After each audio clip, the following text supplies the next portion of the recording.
sniper was aiming at me, but the scope suddenly reflected light. I pretended to keep giving my speech. In reality, I figured out the bullet's arrival time in less than a second. I waited for the perfect moment.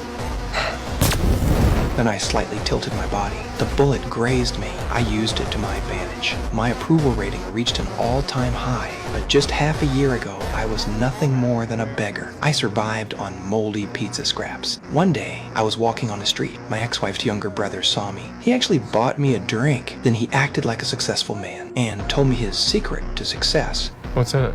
They've identified these receptors in the brain that activate specific circuits. And you know how they say that we can only access 20% of our brain?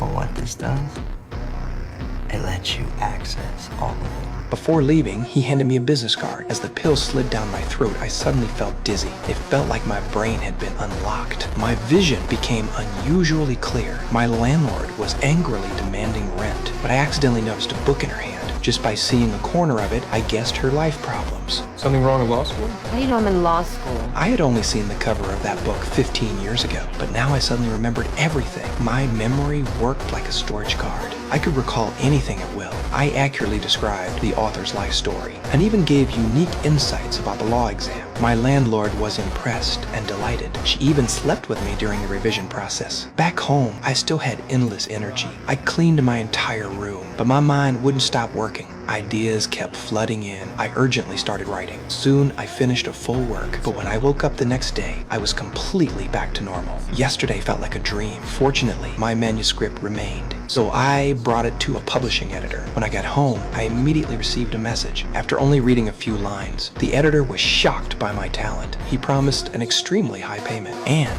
even offered millions for exclusive rights. I was overjoyed. At the same time, I realized the power of the pill. So I followed the address on the business card, but the door was half open. I walked inside carefully. The room was in chaos, and he was already dead. I was terrified, but then I suddenly remembered something. Maybe the pill was still here. I put on gloves immediately and searched the entire room, but found nothing. Just as I was about to give up, I noticed the oven in the corner. I checked every hidden gap.